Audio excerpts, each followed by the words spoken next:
Have you noticed how much more dependent on platforms like Zoom, Google Meet, and Microsoft Teams we've become?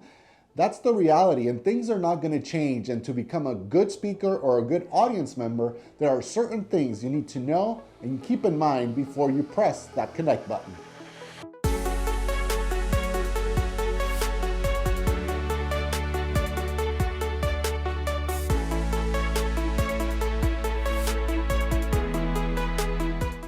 And hello, everybody. Welcome back to Speaking with Courage, where we all work together on enhancing our public speaking skills. I'm Professor G, and I'm happy today to chat with you because I have some ideas and some tips that are going to help you become a more engaging speaker or presenter or audience member in digital platforms like Zoom, Google Meet, Skype, and any of these platforms that we're using more and more. And as I mentioned, if you've noticed the increased use of these platforms, it's because it's happening. The pandemic has forced us into using digital platforms to connect with other people and to continue business. And that's not likely going to change. And you can see that trend in what's going on. So how do you prepare yourself to be a good speaker or to be a good audience member or just to know good etiquette in these type of situations? Well, the first thing that I would recommend is that you use the same principles and the same ethical principles that you use in a face-to-face interaction, like an interview, a class, or a presentation. Use those same principles in the virtual platform. That's going to avoid a lot of embarrassment, a lot of moments that might be uncomfortable, and it's going to make you a lot more engaging and a better presenter or a better audience member. The second thing that I can definitely recommend is that you really need to become familiar with the mute button, with the camera button, and with all the accessories that these platforms have. Now, one might be different from the other. So you need to get familiar with Zoom, with Google Meet, Microsoft Teams, because they all have different layouts. They all have different features. But if you know and understand where the primary buttons are, like the mute button and the video button, you're going to be in a much better place to manage your image, to manage your sound. How many times have you seen somebody speak and be on camera, but you can't hear sound? That's because they're muted. It happens and it's okay. But the more familiar you are with these buttons, the sound button and the video button, the better chances you are, or the better chances you'll have of having a successful meeting or a successful presentation.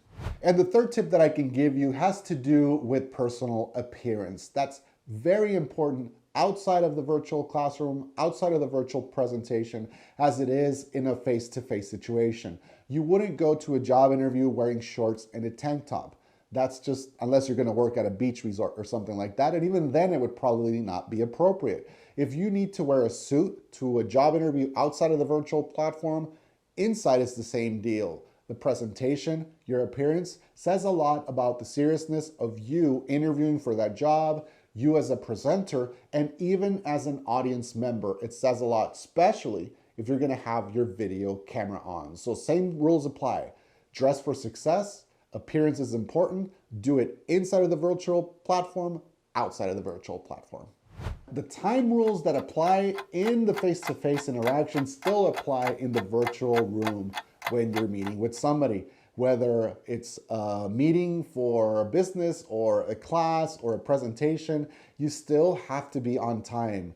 It's even worse when you're the presenter and you don't get there on time because there might be people waiting. So same rules apply outside of the virtual classroom or outside of the virtual meeting as inside of the virtual meeting. Now, one question that I get asked, how much time do you wait for somebody when they're in a virtual meeting?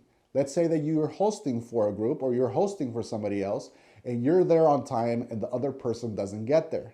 I think the same rules apply still. If you're waiting for somebody at a coffee shop, at a meeting place, they don't come, the same thing you would do in that situation would be the same thing you would do in the virtual classroom or the virtual meeting place. You'd text that person, you'd call that person to see if they're ready to meet, and if they're not, then you move on to your next task. And there you have it, everybody. Just some tips and tricks that you can use to enhance your experience on virtual platforms. Do you have any recommendations for our community? Do you have any experiences that you can share that would help somebody else out there in our community? Put that comment down there below. I'm sure somebody else will benefit from your knowledge. Now, if you're serious about enhancing your public speaking skills, and if I've earned your trust, be sure to hit that subscribe button. It's going to help me grow this community and help me make more and more of these videos to help you enhance your skills both in the virtual space and in the face-to-face situation. I'm Professor G with Speaking with Courage, and I'll catch you next time.